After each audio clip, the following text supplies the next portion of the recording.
Adam birini anansa, den her vakti yadında olsun. Şu dünyanı fesada çeken adamlar da şolarda iki sıfat varmıştı.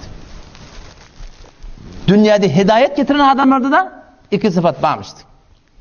Biri sıdakat, biri şücaat. Hitler'in yerine adamlar çıktı biliyor musun? Yeltsin'in yerine adamlar çıktı. Olokon.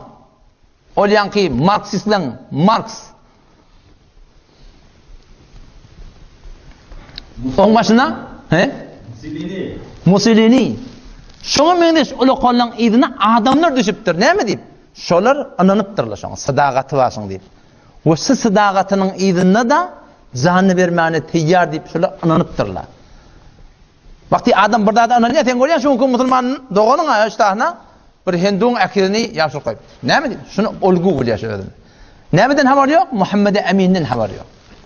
Muhammed ibn Abdullah sallallahu aleyhi ve sellem bin Abdülmuttalib bin Haşim bin Abdümunaf bin Qusay bin Kilab bin Murra bin Ka'b bin Luway bin Galib bin Fihr bin Malik bin Nadr bin Kenane bin Huzayme bin Mudrike bin İlyas bin Nezar bin Muad bin Adnan bin Udad bin El-Mukawwim bin Tarukh bin Ya'şub bin Ya'rub bin Sabit bin İsmail bin İbrahim aleyhissalatu vesselam şeyle bir nesep namazı, şecere namazı sen bir adam tap keşonun nesep namazı İbrahim aleyhissalatu ona mahfuz olsun.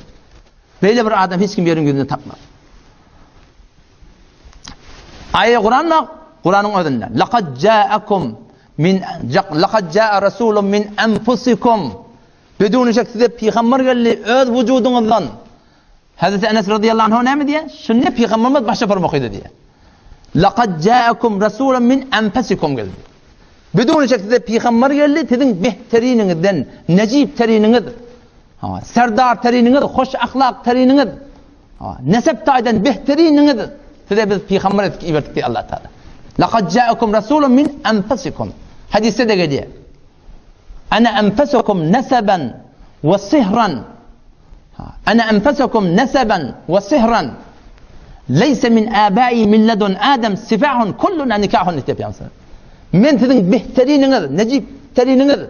Men sizin nesep taydan inki ala teriniz menin tohmuticimde ta adamata çelliğim hiçbir zinakar yok. Bizim hemmeceğimin nikah yüzünde dünya geliyor diye peygamberimiz.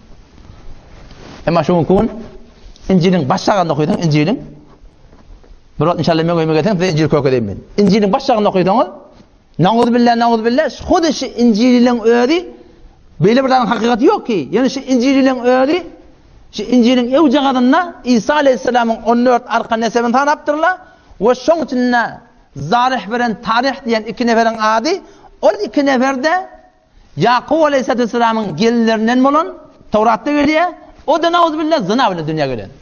Öz yazık koyan nesep namalarına nauzubillah öz peygamberlerin nesep namasına zina kartıl koyupturlar. Halbuki peygamber ayettir. Ma zana imra'atu nebiyyin kat. Hiçbir peygamberin zinanası zina değil. Bu kez Bibi Meryem'den mi olur? Sıddîka'dan. Tahire'den mi olur? Şöyle bir peygamberimiz var. Evet, rehber tanıymalı.